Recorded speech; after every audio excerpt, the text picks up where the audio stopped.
Good morning, Grand Rising. Ring the bell, ring the bell. Let's open up our sacred space this morning as we enter into this morning's show, Ask the Shaman.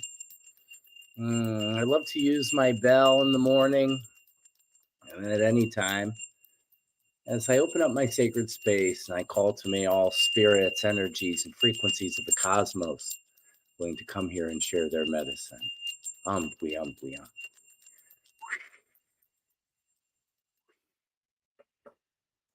Good morning. Welcome, everyone. It's another week. It's Tuesday, May 14th. We're halfway through May, just about. I'm your host, Anthony Golden Sunshine. Good morning. It's been an amazing few days since I've seen you last, since Thursday. So much has unfolded and happened. I post a lot of this stuff on my Facebook page for people to look at and to kind of connect with energetically. I tend to do a lot of things that are very beautifully energetic, and then I like to share that energy into the world. We can share, the world is consistently sharing negative or heavy energy. We can share positive energy, share your positive experiences, share the things you're grateful for. Gratitude practice is very powerful, and that's something we're going to work on this morning.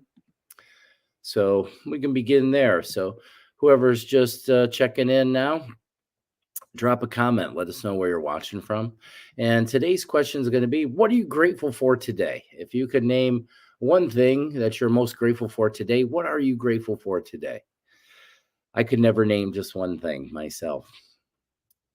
But the reason I ask this is we often don't spend much time in that capacity, in that space of gratitude, in that space of what really matters to me and what's beautiful, like really connecting to what's beautiful in life. And that's really what the positive pineapple is really centered around positive thinking, around positive mindset.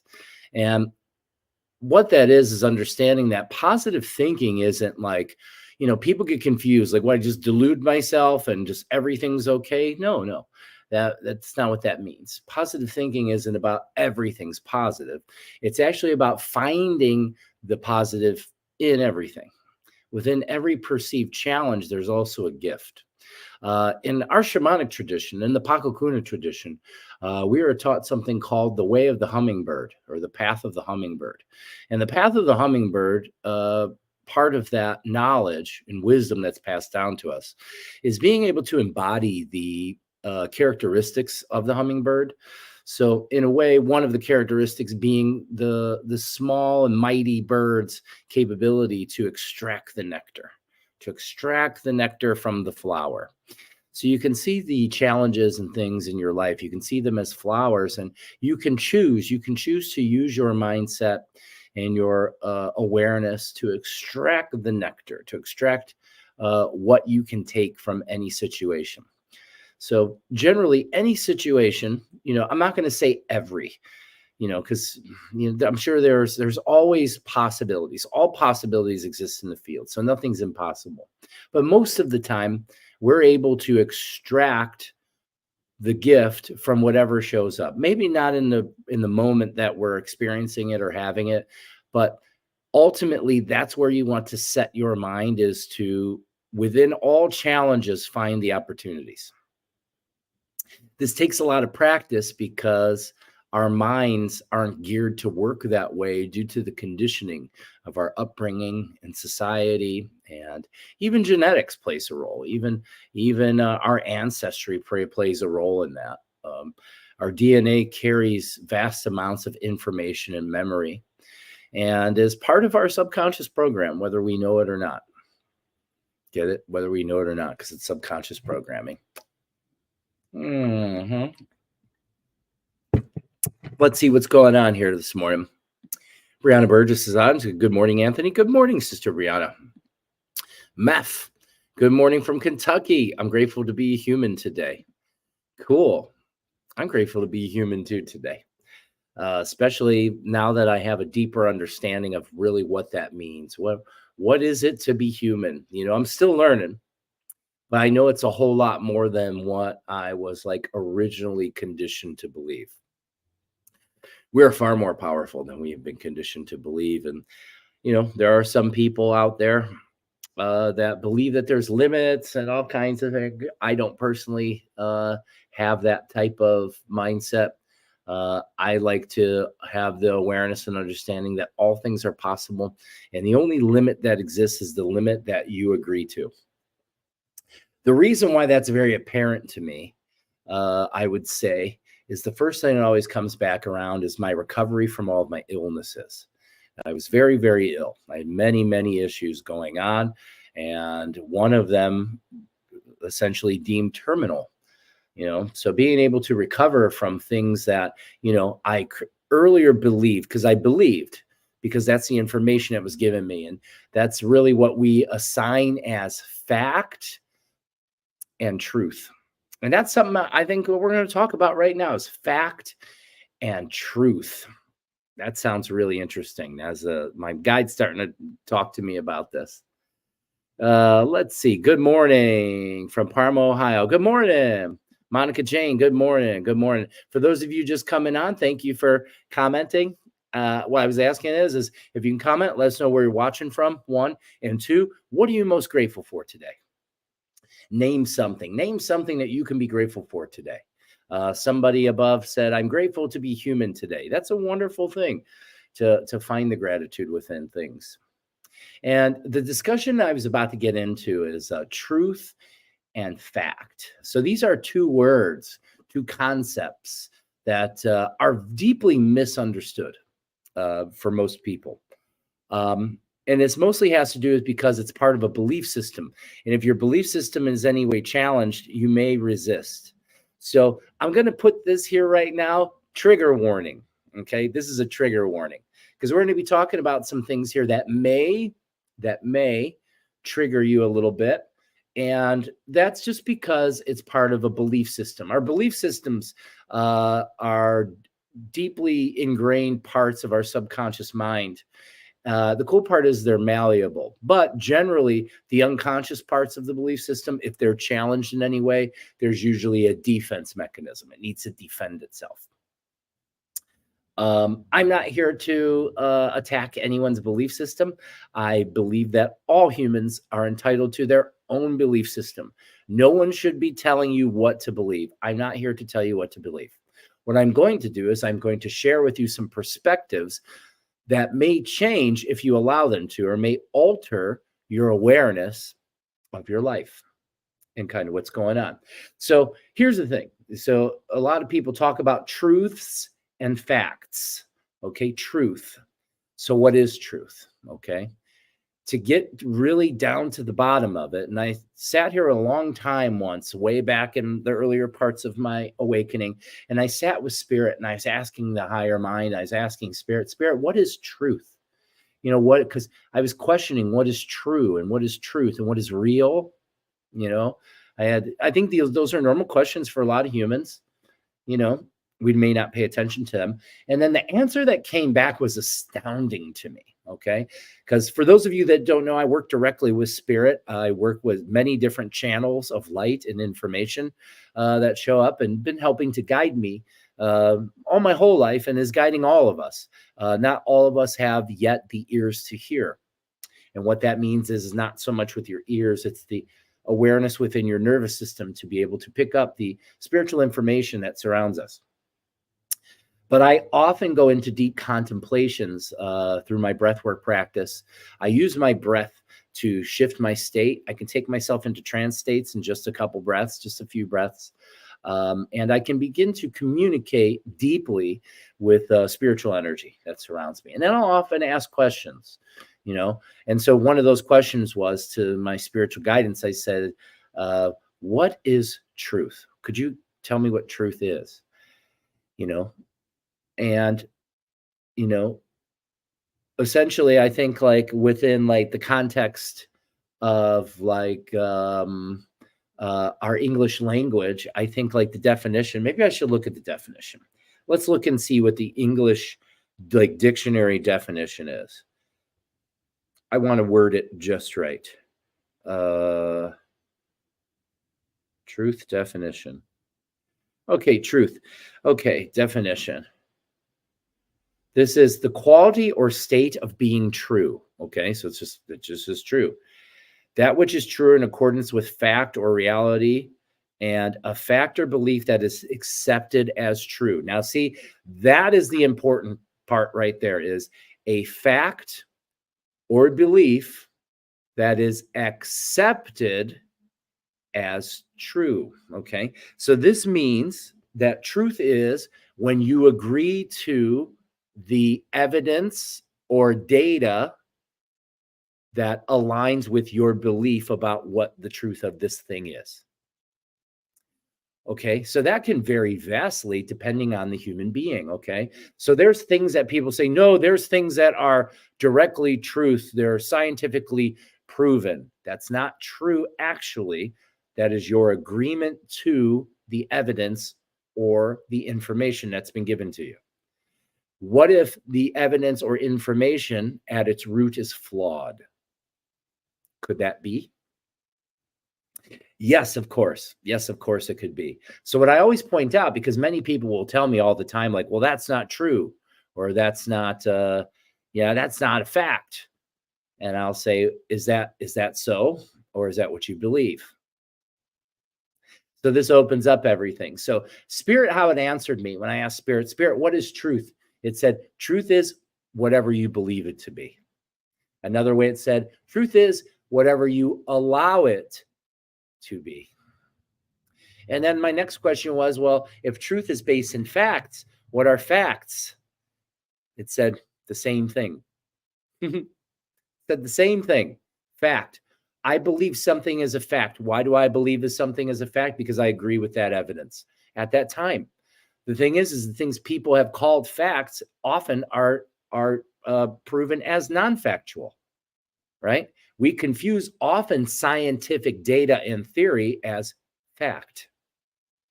However, there is no fact.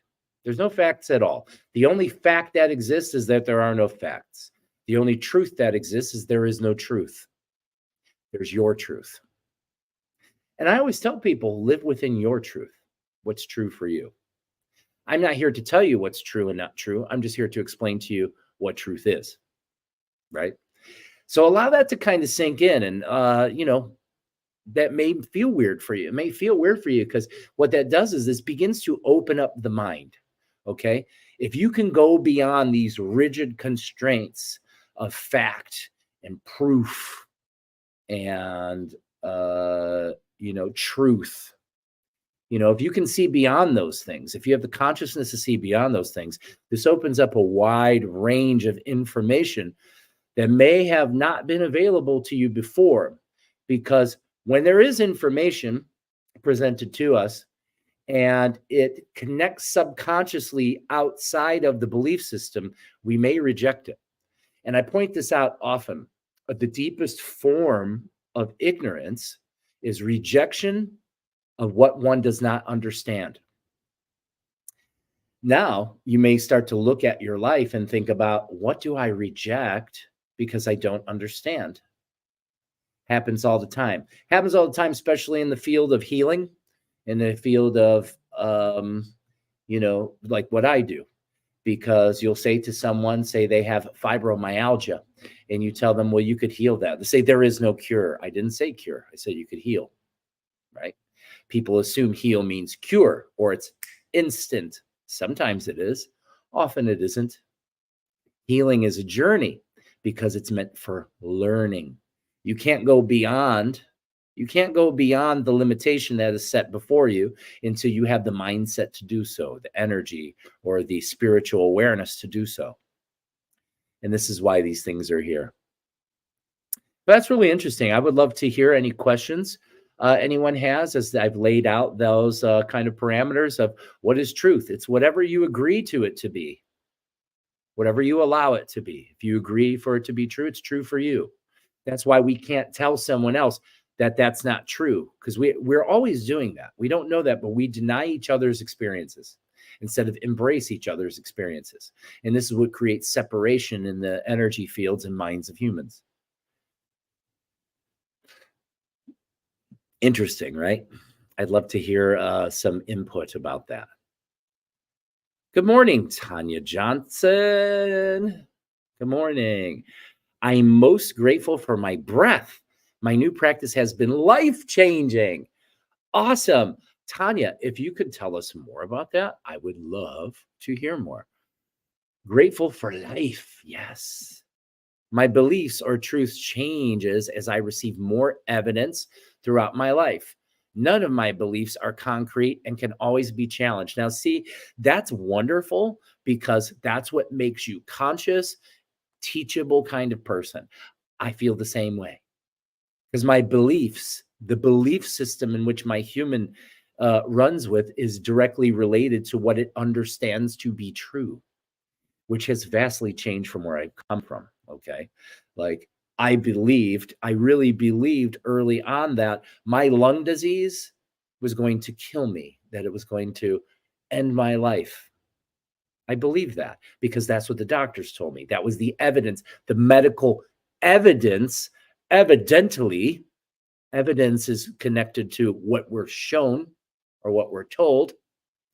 Evidently, people just don't recover from the things I've recovered from, like arthritis. Like I have no arthritis anymore in my body. My hands work, my feet work, my hips work.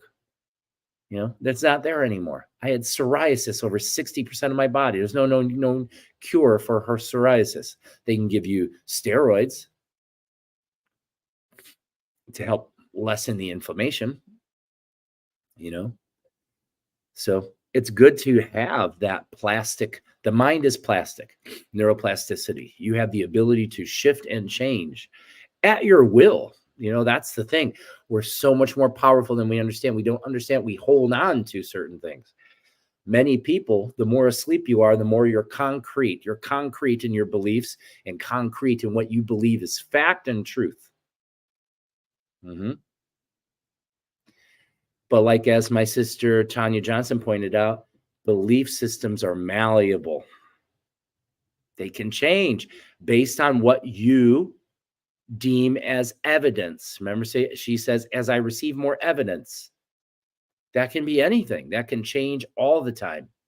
Science is changing all the time. Medical books still say that we don't have any control over the autonomic nervous system. Not true. Just your breathing has the ability for you to shift from sympathetic to parasympathetic and the other way. Your breathing, if you do quick breaths and you don't use a diaphragm, you breathe high in your chest and go, this will get you amped up. You'll get ready. I teach different styles of breathing to people because there's different ways to breathe depending on what it is that you're going to do. For most people, I take the time to teach relaxation breathing because that's the primary thing humans don't do, is be. Everybody thinks you have to do, but it's not doing. You're not a human doing, you're a human being. Spend time being. Thank you, Tanya. It was wonderful. Who else? What are you grateful for today? What are you grateful for today? And does anybody have any questions or comments? I would love to go into a deeper conversation about what is truth and what is fact, right? What is truth and what is fact? Nobody ever asked that, you know, they just believe, oh no, you know, and then you'll have people, they'll try to defend it in some sort of way, and it takes them right back in the circle. It's like a paradox, like change. Do you know the only thing that never changes is change, right? The only truth is there is no truth. The only fact is there is no fact. How fun, right? Please excuse me while I test my horn. I think what we're going to do is we're going to do a little bit of breath this morning. Okay. I love to do some breath. Breath is how I already did my first practice of the morning. I typically wake up first thing in the morning. The first thing I do is I take in some big breaths. I fill up my belly and my chest and my head. And we're going to do that here. So bring all of your attention. And if you want, you can close your eyes. But the attention comes down into the belly because that's where we want to expand the air, is in the belly. We're pushing that diaphragm down and away, filling the lungs up into the gut. Okay. So you're going to breathe in through your nose and fill up your belly. Hold it, and then out with a soft sigh.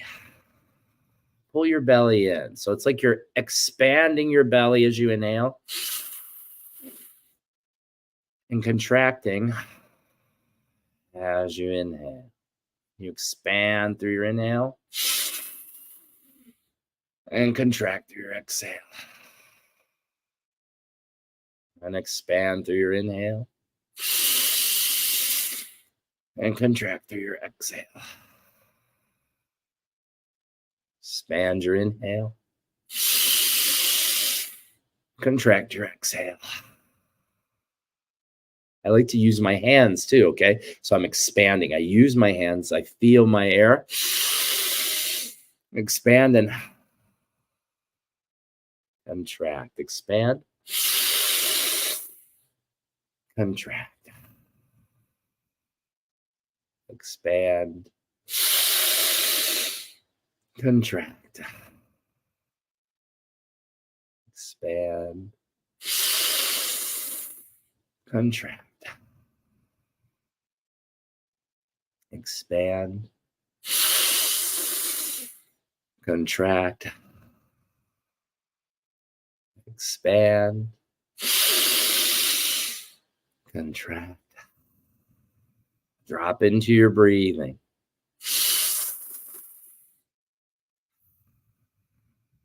Fill up your belly and your chest.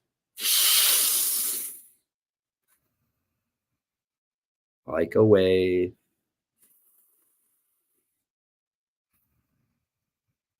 Like a wave. 3 more. 2 more. 1 more. Exit all your air. Suck in your tummies. Hold. Deep breath in. Hold.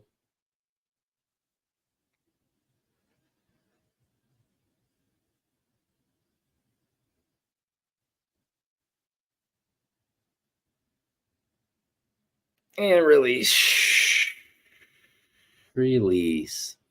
And after your breath exercise, you'll feel nice and tingly and light. And this is the spot for you to just let go, okay? That's the best part about your breathing exercise. As you get yourself full of oxygen, the body feels tingly. It's changed your nervous system, your energy field, your brain wave rate. Allow yourself to just be in flow for a little bit. All right. Very, very powerful tool. Just as we were breathing with those elongated exhales, this initiates the parasympathetic nervous system, your rest and digest mode. The more you practice with it, because it's like any other kind of neurological adaptation, the more you do it, the better it gets, right? It's just like when you were learning how to walk when you were a child, it took a lot of effort and concentration for you to walk. When you were a teenager and you're just learning how to drive, all of your attention went to drive. Now it just happens automatically. Well, that's what the practice does. The idea of the breathwork practice is that eventually you won't really need a breathwork practice because the practice is training in neurology. I use it also as a spiritual function, to each his own. But what it's going to lead to is eventually, just in your normal life, you become more aware of your breathing. You're gaining a connection. Your breath is a bridge between your conscious and unconscious or subconscious mind.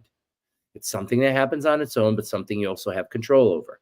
And so when you consciously gain control of the breath and use the breath, especially in that long flowing way, you'll start to notice that during your life, when you're doing on your surface reality, when the challenges arise, you become aware of your breath.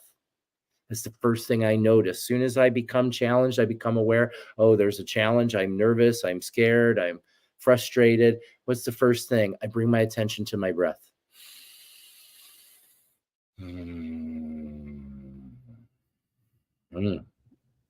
Let's see here. Let's see what's going on here. Lady Autumn Sky, Grand Rising, beautiful souls. I'm grateful for the type of stroke my father experienced Friday was the best case scenario. Well, that's a way to look at things. I should make a full recovery in 3 to 4 months. He has some relearning to do. We all do. So it's kind of in alignment. So what I can tell you is, Lady Autumn Sky, I don't know what your relationship is in this and if your father will listen or you can help him, but breath work, using diaphragmatic breathing is very powerful for restructuring, rewiring the brain. Okay, very, very powerful. So perhaps you could sit with him and you could work through some breathing exercises, make that part of his life. But thank you for Middle Tennessee. Tanya Johnson Turner says, my new breathwork practice has been helping with staying more disciplined. Yes, with my cardio, stop morning wake and bake. It's making me more patient through my day with my child and husband. Instead of reacting, I'm starting to review the situation as a third party, and I'm able to respond based on my predicted outcome. My son and husband both mentioned a change. It filled my heart because it's working. A Nike Kuyaki. Thank you. I love you. And let's give our thanks. Tanya, I'm always going to guide you to remember your breath. That breath itself is a morphic field of energy. It's an ancient human technology. It's being used forever. And every time you use it, you add power and energy to it. And every time you give it gratitude, you make it more alive in your life and in the lives of others who are on that path, on that journey. People have discovered the power of your breath. This right here, what you've written here is a beautiful testimony to the energy and the capability of your breathing, because I've had these same experiences and more. There's so much to it. There's so much. It's a never ending kind of unfolding magic that happens within inside of us. But yeah, it definitely improves your cardio, because if you learn how to breathe, you're oxygenating. If you're you can actually get more oxygen by breathing slower. Most people don't know that. You don't believe me? Look this up. This is scientific data. By breathing slower, deeper into the lungs, you actually can get more oxygen than if you're breathing fast. You get more oxygen.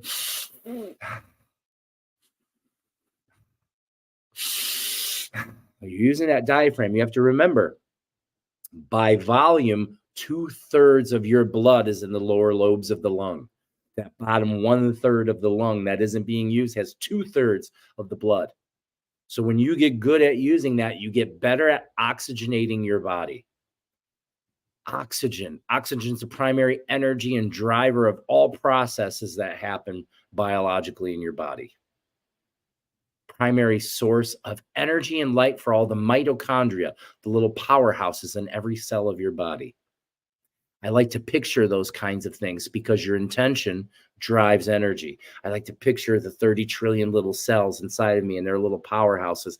And as I breathe in, I take in fresh, new, clean energy. And as I exhale, I think of an exhaust. I'm releasing myself of the spent, used up energy. And I breathe in the fresh energy. And I hold it in there, let it saturate me, and I forcefully blow away all that is not in alignment. This is also a great way for you to do your energy practices. And often I mix things in with this. So even when you're sitting in a chair, I start to do a little bit of movement. This is like a form of Qigong.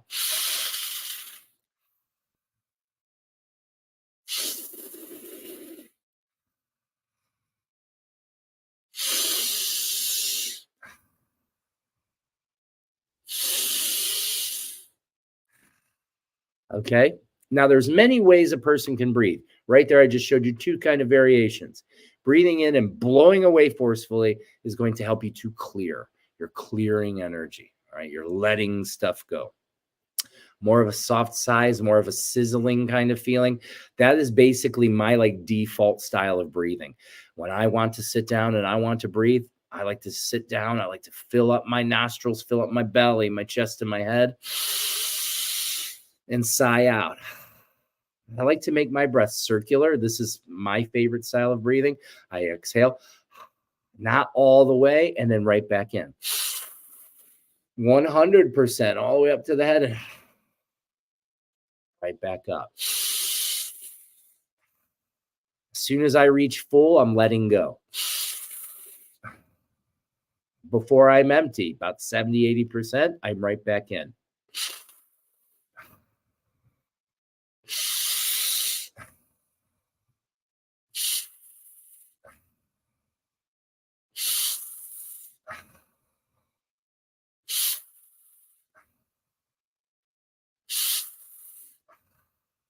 3, 2, and 1. Breathe in and hold it. Hold. And then what you can do is you can squeeze into your chest and your throat and your collarbones and your head. Let go. And the squeezing, the locking, what you're doing is you're locking down different muscles in your body. Sometimes I'll have you start from the tailbone. Woof, we got big rush, big color, energy fields wide open, taking in information. Wow, that's a good one. That's one of my favorite things about breath work, using daily breath work. It tunes your antenna. If you want to improve your intuitive capacity, start breathing. Start doing more of it often, because you're giving your body everything it needs, lots of oxygen. The diaphragmatic movement is massaging the nervous system, particularly the vagus nerve, the wandering nerve that's connected to all of your organ systems. Create coherence and connection from the gut and the heart and the head. And many of you have probably heard of that, heart-brain coherence, gut-brain coherence. I feel that there's 3 primary brains in the being. You have a gut brain. This is all your emotional storing, all those things. You have a heart brain. This is your doing, your representation of being in the world, love. And then you have your head brain, the problem solver. Okay. Often we're always just in the problem solver, and we're not in the other parts of our being. We're not in our true emotional self. We're not in our true nature, our true desire of life. We can do that by changing the breath, breathing into the body. My body feels more awake now than the brain does, the head does. The body's alive. Feels everything around it. Wow. That's amazing, Tanya. Thank you so much for sharing that. Queen Anne. Good morning, Queen Anne. Mandy Shear. Good. All right. So let's talk about that. The yawn. That yawn is your body's signal that you have stimulated your vagus nerve. Vagus nerve. Vagus means wandering. So the wandering nerve. You have 12 cranial nerves that go from the body into the brain. The vagus nerve is number 10 of the 12 cranial nerves. And when it's stimulated, you will yawn. That's how you know you're doing it right. You're breathing that nice yawn. That's your body saying, oh, there's my parasympathetic nervous system. You're teaching your body how to enter its parasympathetic nervous system. As you continue along the journey, that urge becomes less, because the tuning of the nervous system becomes more. Welcome, Queenie. Yeah, welcome new viewers. Morning, Paqo. Morning, Queenie. Nardu. It took me about a week to, I guess, correct my pineal gland breathing. It was inverted. Well, good. I'm glad you found your way. You know, most people don't know they have inverted breathing patterns until it's pointed out to them. I didn't know. I had no idea until my breathwork instructor, my first one, was teaching me how to use my diaphragm. But I already kind of had an awareness of how to use my diaphragm, but I was using it in a powerlifting sense. Like, you have to learn how to breathe and brace into your gut. So I learned how to inflate down into my belly and then lock down. So try that. Okay, let's try that. This is like a powerlifting kind of thing. And this can also, Nardu, help you with getting energy up into the pineal gland. So I breathe down. I try to fill up my tailbone and my belly up to just below my rib cage, but I try not to fill up the rest of my lungs. This also is impossible, but it's about your attention and where the energy is going in your body. So try to breathe down, breathe, make your belly big, and then lock it down. Flex your core, flex your abs. Squeeze up into your head and push out. As you blow out, imagine the energy comes up, it erupts from your belly and goes up through the top of your head. So do it again. Squeeze the belly. Up. Big breath in. Fill up that belly. Lock it down.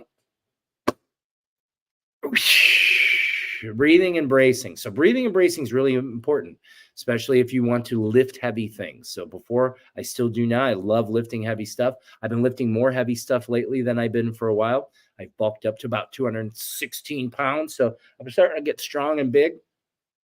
So I've had to bring more awareness into my breathing and bracing, into the bracing of the gut. Because when you brace, one, you're creating intra-abdominal pressure and you'll be stronger for output. And then two, you're guarding yourself from hernia is what's happening.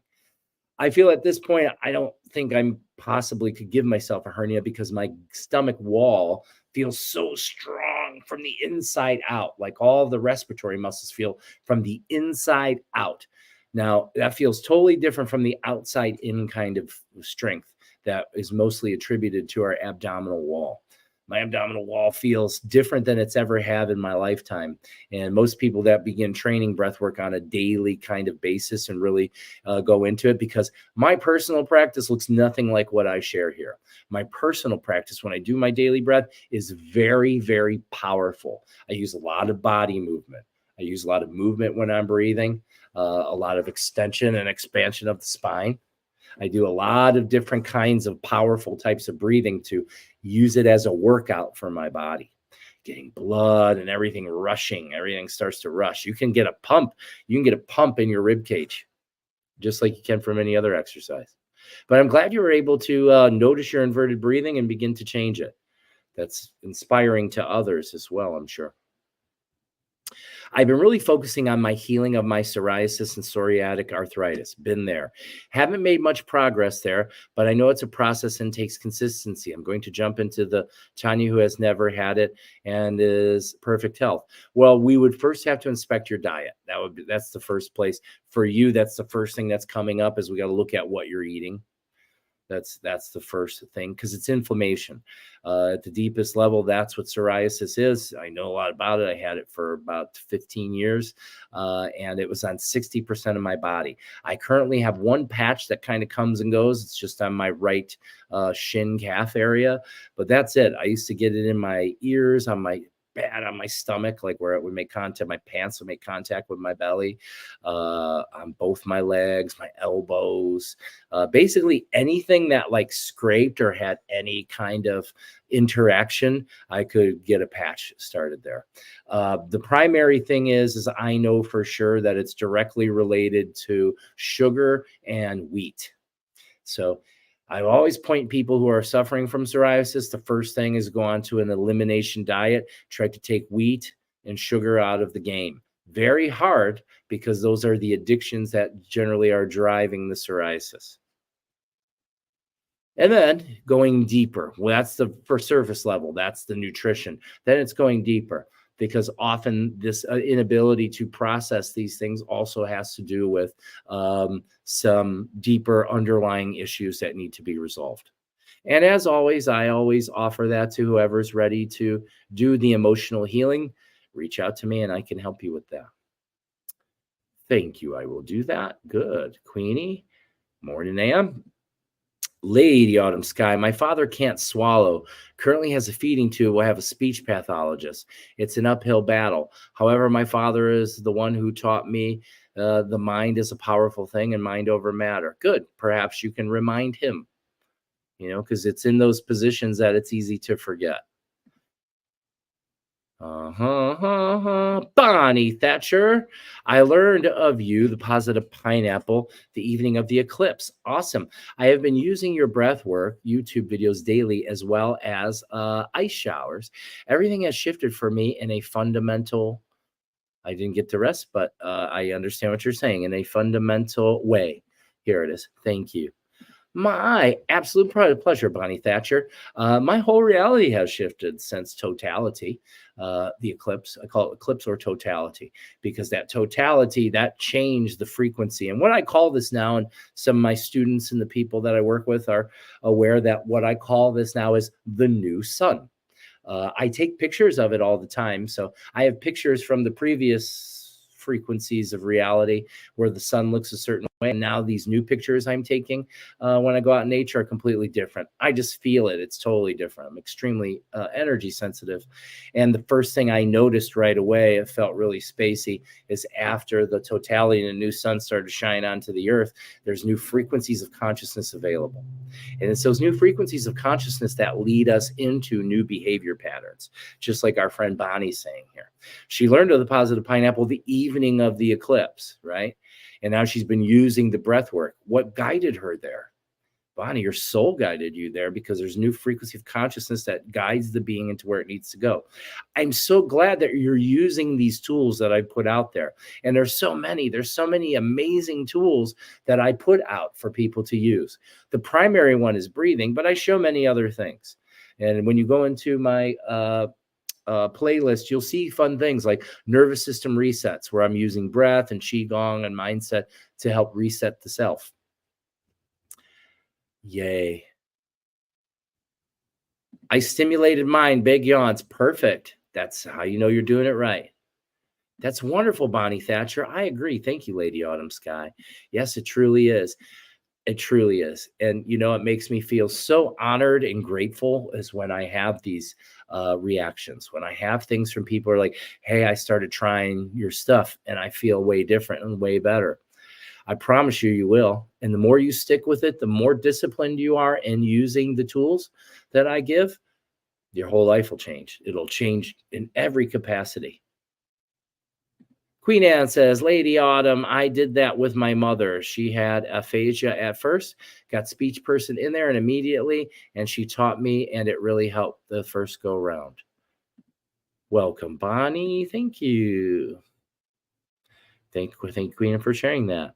I saw how much solid you have put back on in a short time. Extraordinary work. Thanks, Tom. So I've been also what's the word I'm looking for? I can't supplementing. So supplementing with creatine monohydrate and creatine hydroxychloride. Yeah. So I like to use creatine. Creatine is an amino acid, and when you take it into the body, this increases intracellular water. So this isn't like water weight, like when you're bloated from eating too much salt. This is intracellular. So it's water inside the cells and water inside the muscles. And what this does is this produces ATP, adenosine triphosphate, which is the primary energy source of your muscles.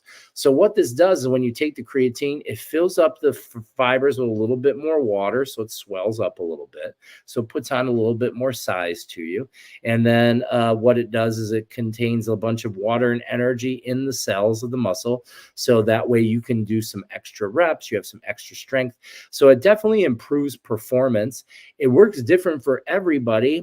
You know, I've been a personal trainer since 1999, and I've had many trainees try creatine, and, you know, there's been varied results. It's not like breathing. Like breathing is one of those things that once I get a human being into it, it works for pretty much everyone that has lungs. If you have lungs, you want to learn how to breathe. Creatine doesn't work quite the same. It has a lot to do with how your cellular structures work, how your muscles work, all those things. But for me, it works really well. It works really, really well. I've been using it for about 6 weeks. And in about 6 weeks, I've gained about 10 solid pounds of muscle. And my strength is really high. And I'm just doing that because this is something that I cycle my training.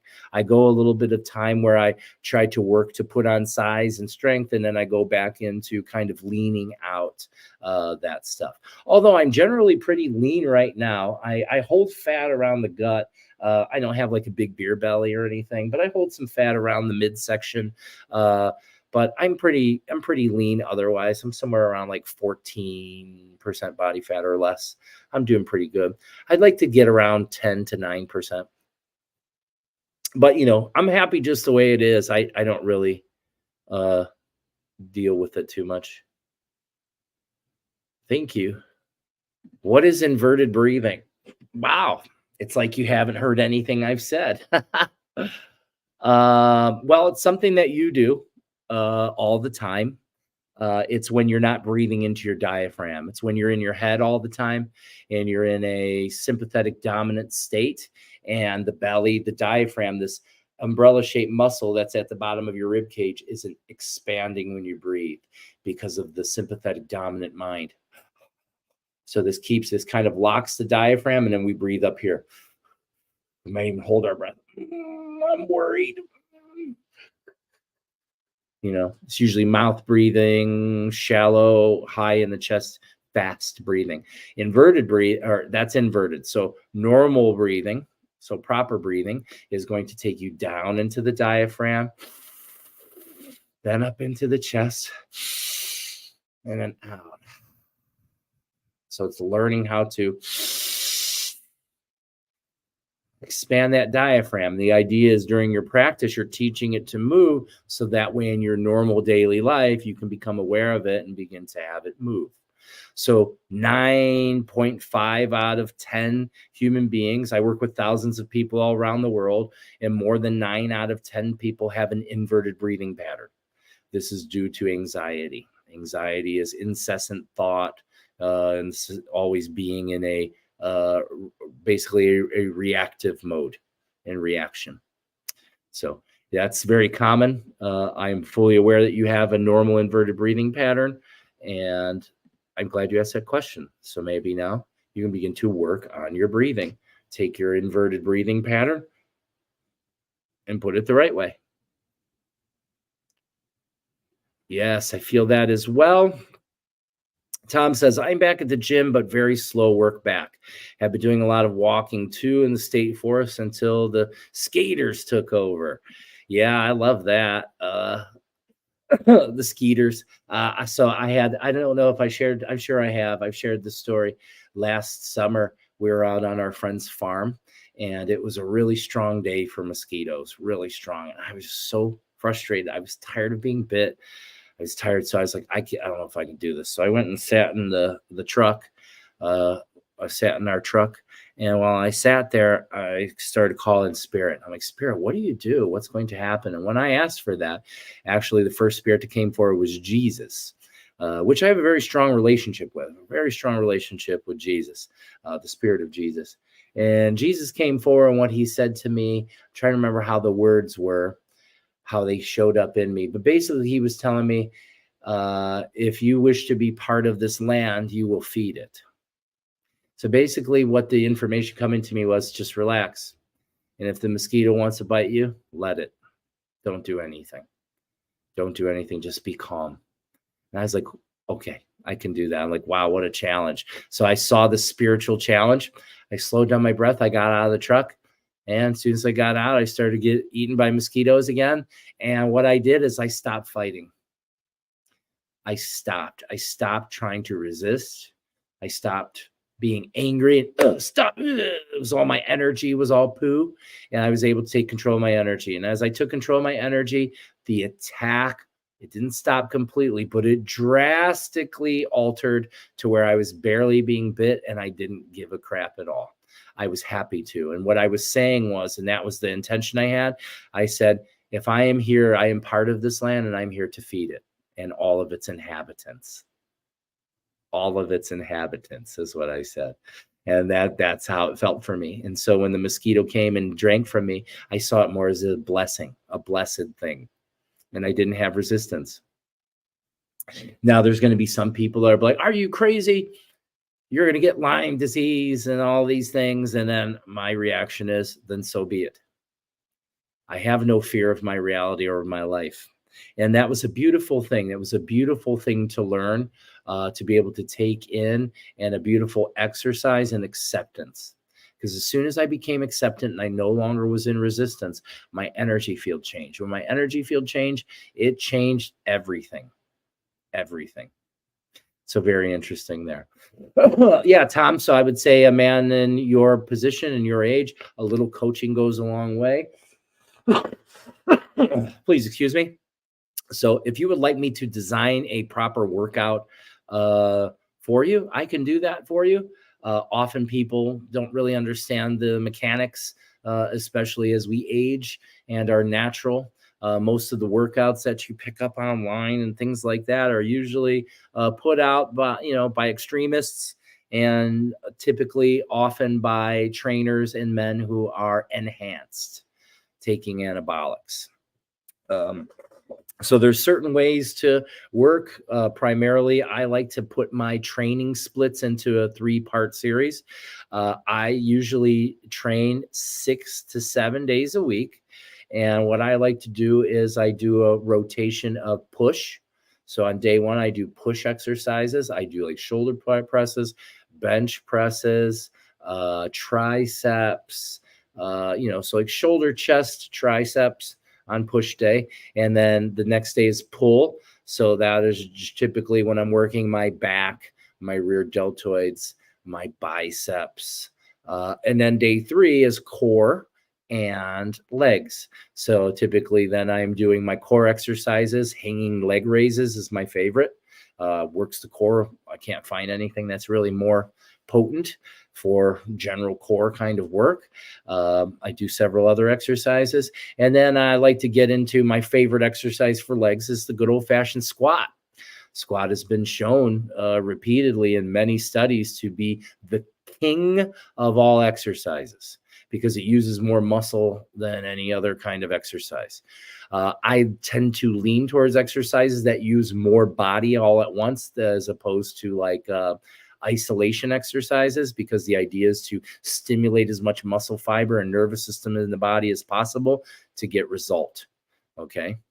Not that I don't do isolation work. I just don't do much isolation work. I like to do things like overhead presses. I like to do bench pressing heavy at least once a week because you're stimulating the heaviness, that heavy. Like, so right now I'm lifting in kind of a heavy range. I'm lifting like somewhere between like a 3 and 5 reps for most exercises. So it's pretty much as heavy as I can go. And the reason why is because that stimulates the bones, the connective tissue, the deeper parts of the nervous system. And then what I'll do is after I gain some strength, I'll start to lower the weight a little and then work on repetitions. So usually when I gain strength, the weight that I used to be able to, so say I used to be able to do a weight for 100 pounds for 10 reps. I go on a strength cycle, I come back, and now I can do 120 pounds for 10 reps. So maybe I'll go and try to make it till I can do 12 to 15 reps and then add more weight. Progressive overload is the primary idea when it comes to working out. Most people aren't doing that. They go into the gym, they do their workout, and they're repeating the same exercises at the same weights, at the same intensity. And the thing is that will get you response at first when you first start training, because most of the beginning, the first 6 months of really rigorous training, consistent training is more neural pathway than it is musculoskeletal. The strength gains and everything are more of your nervous system learning how to adapt to apply force than it is your actual muscles growing.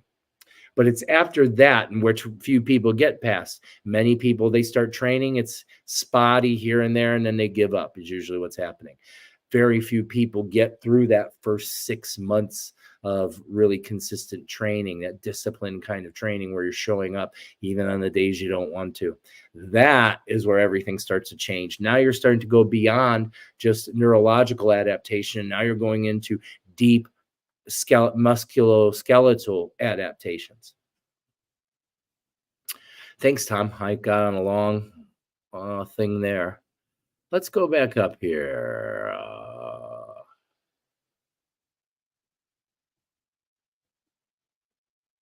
Let's see. Yes, I feel it as well. Okay, Nardu says, when I breathed in, my pineal gland seemed to empty instead of fill. Odd feeling and more odd to change. Right. When you're breathing in, when you're taking in, you inspire. So you're breathing in from tailbone to like, so if you're working on the pineal gland and pineal connectivity, I always have you breathe from the tailbone up to the center of the head. And as you exhale from the center of your head, down to the tailbone, then up and down. So for me, I started, you remember Knight Rider? Invert that.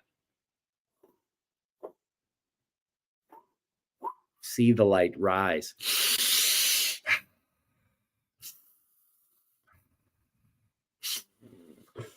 Here's where the pineal gland's the most full, is when you breathe up into that and squeeze into that. And then you let go. All the energy dissipates, it opens, and now the information comes in. Tom said, I had something similar. I was pissed off when they swarmed. A lot of tree swamp this year. I do Kintu ceremonies every time I go into the forest. You mention that all the time. I know you love your Kintus. If anybody had time, I don't know if you've seen the pictures. A week ago, I did a really nice healing service in in the park where we use kintus. I made like a circle. We call this a mastai. It's a shifting, a changing that happens. And I made this circle, and it was kind of like a despacho inside. And what it was is we created a portal, a place in which to connect to the three worlds through our kintus, connecting into the lower world, into the deep emotion, allowing ourselves to let go of what was that lower world, and then stepping into the middle world, the now, the actual this present moment, and bringing into the present moment what's we need, and then also reaching out into the upper world or the future self, bringing in what is to come. So it's a beautiful way to move energy and frequency. Hi, 1 million Buddhas. If everybody didn't see that episode with Mark, that was awesome. That was a couple weeks ago. I should tag that one so it says, but I think Mary did. I think it does say with special guest 1 million Buddhas. Hi, wizard. Like a human citronella candle, the mosquitoes were like, this guy isn't worth the work anymore. Not even that tasty. I think they just relaxed because I was relaxed. I learned this about bees. So I like to talk about this. This is another one of the amazing shifts and changes as my consciousness grew. I used to be totally allergic to bees. So there were 5 or 6 times when I was younger that I had to be hospitalized, and I used to have to carry an EpiPen and all kinds of things because my airway would close off if I was stung by a bee. And because I was so worried about it, I often got stung. Bees are very highly sensitive creatures to energy, very sensitive. That's how they see and sense everything. We see a flower, they see energy, frequency. Bees are highly adaptive. A bee this big has an energy field the size of a basketball. So opposed to you and me, their energy field, or pokpo, or aura, far exceeds ours. Very, very powerful energy field. So they can pick up energy. So in a more like earthy kind of term, bees smell fear. It's deeper than that. Well, let's just say bees smell fear. And when they can sense you're afraid, they become afraid because your energy is matching their energy. And this is what increases the potential for them to swarm, react, or sting you. Now, what happened is over time, something's changed within me. I'm really not allergic to anything at all anymore. I used to have allergies to a bunch of different things. I don't have any known allergies currently. Maybe lentils. I can't digest lentils. I don't know if that's an allergy or an inability to digest, but that's the only thing. I can't think of anything else that I no longer have, like pollen allergies or anything. I'm not allergic. I used to be allergic to penicillin. I'm not allergic to penicillin. The last times I've taken it, I've been able to do so. Spirit told me I could, and I can. Same thing with the bees. I've been stung only a few times since the change, but I had just like regular reactions. Regular, okay, it's swole up and it hurts kind of thing. But I had no airway problems or any big swelling or anything like that. But the reason is, and now I actually like to go to like gardens and things, and I'll sit there with the bees. I can get really close. I can get like right up on a flower, and before I was like, eek, I didn't want to be anywhere where there's bees. And if a bee was flying around me, I was panicking. I was running, waving my arms and shit. Now I don't mind at all. I don't mind. I actually like them. I'll actually try to call them to me. And sometimes they'll come and they'll fly around, and I can feel them tasting my energy as I taste their energy, and we have a gratitude for each other. If I have gratitude for this bee, now it feels my gratitude, and it feels happy and safe and proud, and you can do that with everything, because everything is alive, not just the bees, not just the things you think are sentient. Oh, that reminds me of something really interesting. New science is coming out showing in this reality, plants can see you. They have photoreceptors and have the ability, they think, to see color and all kinds of things, recognition. Although traditionally, like a plant doesn't have a brain like we do, it's part of a brain. Think of all the root systems that are even more advanced than our root system. The root system of a plant basically mirrors our nervous system. It's the same thing. It's our rooting. It's amazing. So remember, everything's alive. This is going to be really hurtful for vegans. All right. Especially vegans who eat vegan because they don't want animal cruelty. Well, guess what? The plants you eat are also feeling things. So you want to honor all things that you eat, all things that give its life to become part of you. You want to honor and bless it. And if you do so, it will bless you back. Divine reciprocity.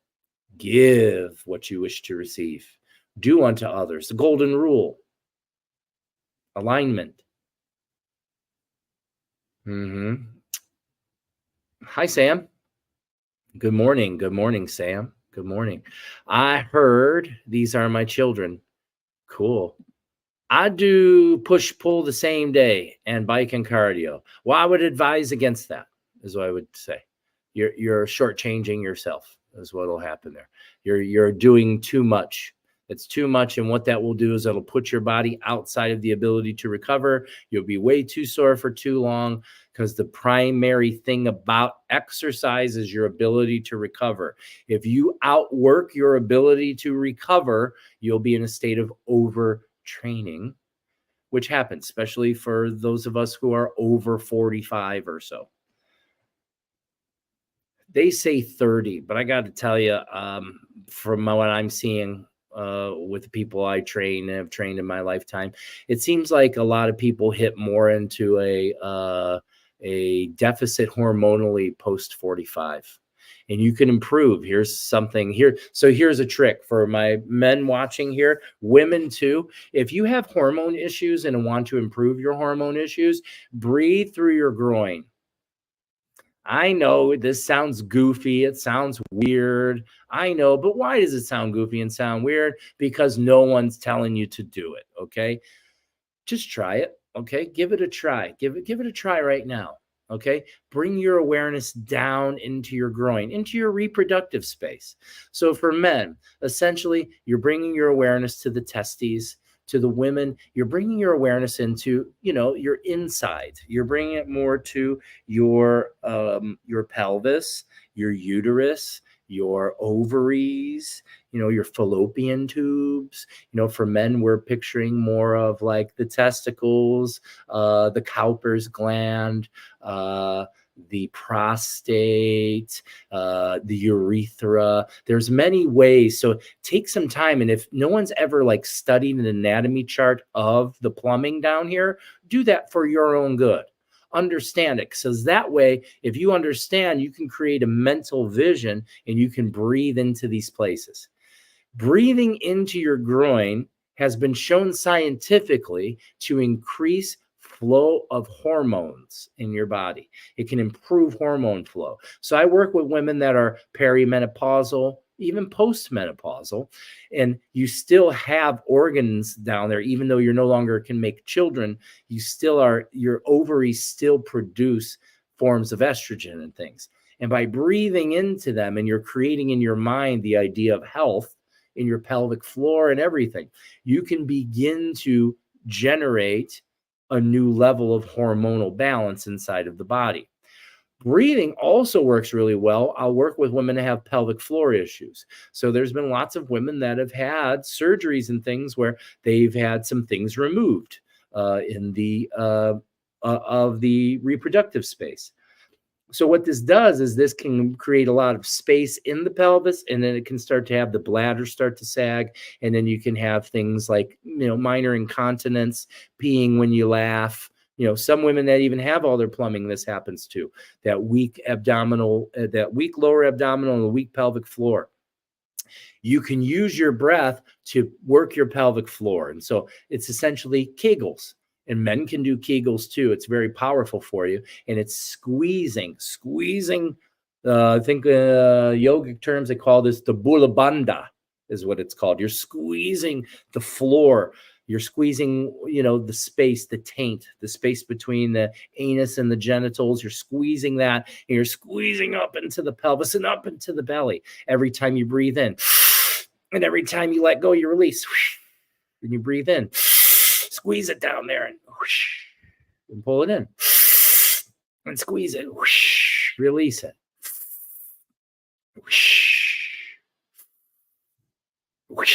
And just stop. Do sets of 5 to 10. You'll already start to feel there's circulation.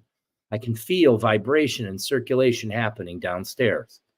I promise you, this is one of those awesome techniques that is rarely talked about because it's kind of embarrassing. A lot of people shy away from, breathing into your genitals per se. I don't care about anyone's judgment at all. If you don't like what I'm saying, don't listen or don't do it. But if you want to learn more about your body and what it can do, start to try that. Breathe in through. So I'm actually imagining that, like, instead of my nostrils or my mouth, I can breathe in through my central column, breathing in essentially through the perineum, through that space, the taint. You're breathing in through. I'm taking in up into my heart, up into my head, and back down. This trains this vertical column of energy that I'm always talking about. This trains your nervous system. This starts to create coherence between the lower parts, your lower energy field, and your upper energy field. Balance, coherence. Not to mention the vast physical health that starts to come through that coherence, because now you're moving fluid. Okay, that's the important part. When you're contracting a muscle and letting go. Another thing, new science shows that every time you contract a muscle, it releases feel-good hormones. So if you just stood there and flexed, and you can do that with your breath. You can breathe in, flex, and release, and breathe in, flex, and breathe in, and flex. Do you see what I'm saying? You're training your body to expand and contract. These are kind of more advanced techniques I'm showing you, and these will become available because right now I'm starting to really get into designing my breathwork certification course. This is going to be unlike any other course that's available to man currently. I'm putting so much energy awareness into this that it's going to create a whole new breed of breathwork facilitators on this planet, and it makes me very, very excited. Fantastic. I meditated on my land and received that the mosquitoes are making you one with the land, nature. Once you let nature do its thing, it will help your allergies in exchange with nature. I could not agree more. I agree. That's a great message and a great mindset to have about it, a great interaction to have spiritually. Thought I'd share. Thank you. I appreciate your sharing. I want everyone to share their experiences, This is the place for that, because many of us, we have really amazing, like metaphysical, spiritual types of experiences, but we may not have people in our direct circle or direct life that we can share that with, at least not without judgment. I love to create this space, even though it's just a live stream.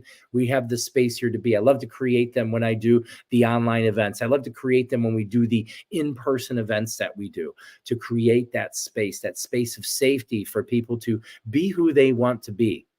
I love when people come up to me, especially after like an in-person group kind of session. There'll be new people come, they kind of wait for others to leave, and then they'll come up to me and they kind of look around and go, I want to tell you something, but it's going to sound weird or it's going to sound crazy. And I just smile and I go, no, it's not. And already they feel more accepted because I go, really? Tell me. I'm like, no, it's going to be okay.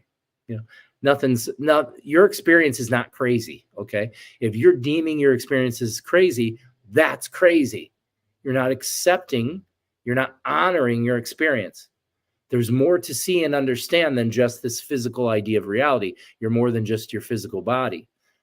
We've been trained to believe that that's not true, when obviously it very much is. Burpees with weighted vest. Yeah, I like those. I don't usually use the weighted vest too much. I do really different kinds of things. Sometimes I go in nature and I do like nature workouts where I find things to like jump up on or find things to climb, or I like to do animal crawls. I'll crawl on all fours around in the grass. There's a park nearby that's got different sizes of rocks. I'll take the rocks, I'll press them over my head or curl them or just hold it over my head and try to balance with it. Burpees are great though. They're a great exercise. Love that, Lady Autumn Sky. You, Anthony, and I had the same message from Pachamama, Mother Earth. A Nike Kuyaki Orpichai Sonkolai. I also have trouble with lentils. So it's only if I eat a lot of them. Maybe they're just, I don't have a lot of experience with lentils. Okay. But there's a really wonderful restaurant nearby, and I'm going to plug them. If you're anywhere around this area, I'm in Westlake. So North Olmsted, Ohio, if you're local, there's a really nice little restaurant called Situ's. Okay. Situ's, Sittous. And Satuz means grandmas, I believe, in Arabic. This is a Lebanese restaurant, very clean. The food's very, very, very good. And what they do is they have one of their dishes is lentils. And it's got some almost all lentils, a little bit of rice and some onions. It tastes really good. I've eaten it twice though, and I had really bad reactions. I couldn't digest it. However, I've been to another restaurant recently where they have rice with a little bit of lentils in it. And if I eat just a little bit of lentils, I seem to have no reaction. So I think I just have a hard time breaking it down or digesting it. I'm not sure exactly. But I can sort of eat lentils. They can create lots of gas and everything. It's not common. They're really generally seen as a superfood. Good morning, everyone. Just tuned in and heard you talk about bees. Well, you're bees. Great reminder that I need to plant my wildflowers today. Yay, plant your wildflowers today, Miss Mary B. Mary B. Mary and I both love bees. We love bees. She is such an amazing caretaker of the earth and of animals and critters. I call her Mary Critters. You'll hear me say that sometimes. Mary Critters, Miss Mary Critters. She's actually brought bees that were nearly dead back to life. She'll get it calm. She'll pick it right up. And people have been like freaked out. Like, aren't you afraid it's going to sting you? She's like, no. And she'll actually pick the bee up, and she's actually fed little bees little drops of water to revive them and bring them back to life. He's that magical, I swear. Phew, I got chills all over. Thank you, babe. Good morning, Anthony. Good morning, Nini. Good morning, Nini. Tom Thompson, morning, Mary. How did you sleep? Hope it cool. Oh, I sleep really well. I have no issue sleeping. I actually teach other people how to sleep. It was great. I'm also a lucid dreamer, so I spend a lot of time in the dream zone, doing some beautiful things. You can actually find other spirits and things to work with, and I often facilitate healings for other beings and all kinds of things in the dream space. Which a dream space, it isn't not real; it's very real, just like this dream space. I always like to point out, and it's hard to explain. This too is a dream. Beautiful, Paco. Beautiful, Queenie. Taro Anna. Monica Jane, send me privately with your favorite color. No, come on, Taro Jane. There's none of that here. No. Sorry, I do know what inverted breath is. I just didn't know the terminology. I'm a little sensitive right now as I'm coming off taking hormone replacements and given a couple days of prednisones. Oof, that sounds really difficult. Making me very grumpy. So I was already on here breathing and listening to Louise Hayes. I have severe fungal ear infection and I can't hear literally out of my right ear. Okay, so you got to breathe into these things. Wherever you're breathing and bringing your attention to, you're bringing awareness through your nervous system and your immune function. So what you're doing is you're breathing and you're asking you shall receive, asking healing. Please bring healing to me and my ear and my hormones and so on and so forth. To the inflammation. If you're being given prednisone, it's because you have large amounts of inflammation. Inflammation is directly connected to energetic blockage. Your doctor doesn't know that. I know that. So you have to work on moving the energy. So I'm always going to put you into how to, what's the video that you would use? It would be to how to manage chronic pain. Also, how to perform a vertical energy clearing.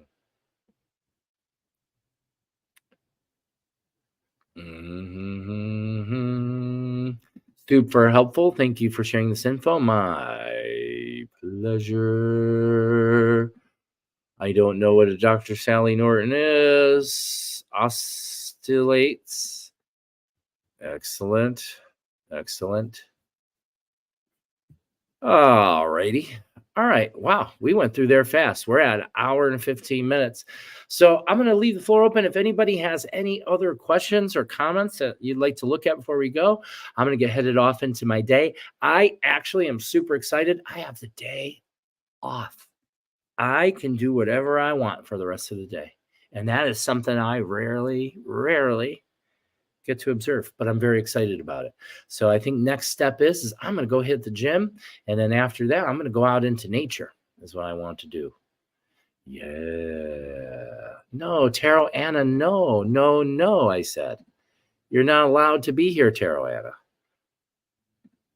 Hold on. Let's see.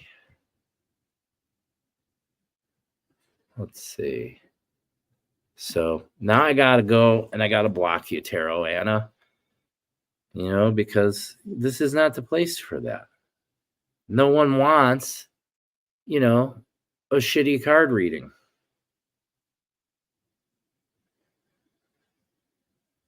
Let's see if I can.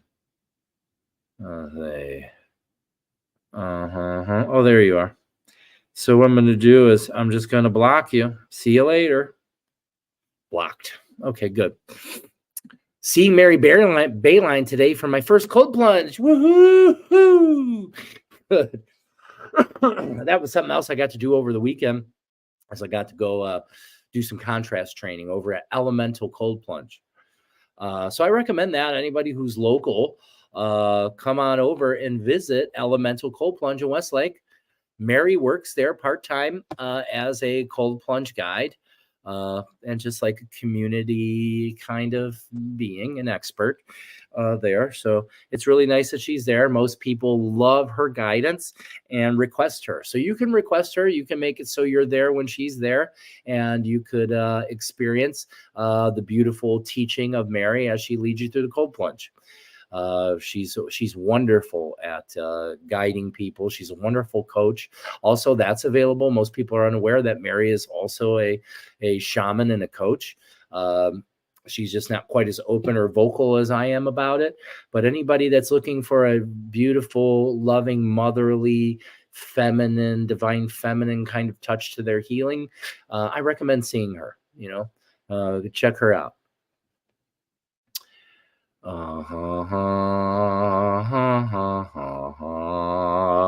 Yes, after 2 years of being retired now, got the hang of it. Relaxing, going out in nature. Woohoo! Awesome. I've been semi-retired for a couple of years, semi-retired from heating and air conditioning, but spirits come through loud and strong recently, and it's asked me to not come completely out of retirement, not like seek to be back. I braided my beard last night, so look at this cool. Look at this. I got like a crimped hairdo. I got like, it almost looks like the Bride of Dracula's hair in a way. I like it. What was I talking about? It must not have been important. Tanya, I'm excited to guide you today through your ice bath experience. You're going to love it. Yeah, check it out. So contrast therapy is a very, very powerful tool for helping to bring health into the body. I talk about this often. I think I'm going to cut the episode here. I love you all so much. I hope you have a beautiful day. I'll be back on Thursday. What I'm planning to do is I'm planning on doing a Thursday after dark. Okay. I'm thinking that I'm going to do Tuesday morning and Thursday night is I think how I'm going to start to do this show. So that way we can have a show during the week that's for people who are morning people, and then we can have a show during the week that's for night people. So it'll be later in the evening. It'll be after dark because I want it to be after dark because as we head into summer, I'm going to be wanting to do different things. I'm not going to, I like to be out and see the sunset and everything. And then it'll be after dark that I want to come in and kind of do an unwind show. This is kind of more of a get your day started kind of show. I want to do on Thursdays an unwind, end your day kind of show. Yeah, I see it now. The Bride of Dracula's hair. Love it. Yeah. I had 2 braids. I got out of the shower last night and I put a braid, like I split my beard down the middle, opened it up, and then I braided both sides and I slept that way. It was pretty cool. Keeps your beard out of my mouth while I'm sleeping and everything. Yay. All right. I think that's all I'm going to touch on for now. Visit our website, visit depositpineapple.org. There should be links in the description.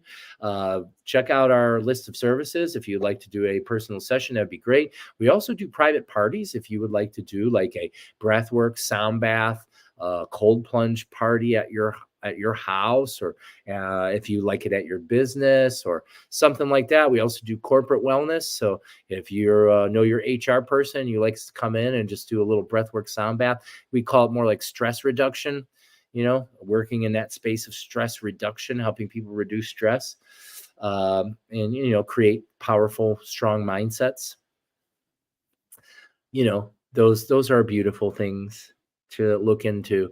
But feel free, please visit our website, depositpineapple.org. If you like what we're doing, help us out. A little donation goes a long, long way. And I want to thank you all who do donate. Thank you so much for your donation. I want to thank all of you who help us by sharing.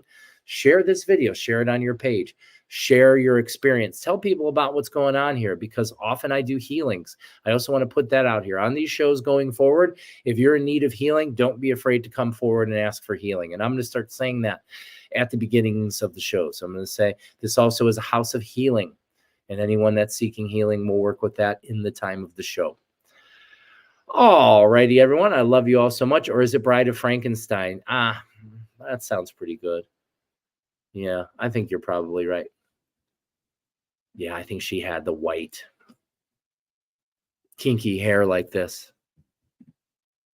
Sister Kelly Roach, thank you so much. I hope you have a great day. I'm going to go ahead out. I'm going to go get the pump now. I'm going to go work out and get the pump. Wow, I love you all so much. I hope that you have a beautiful day. As always, feel free to reach out with any questions, comments, or concerns. And may you breathe and be love, my friends. Have a beautiful day. See you Thursday.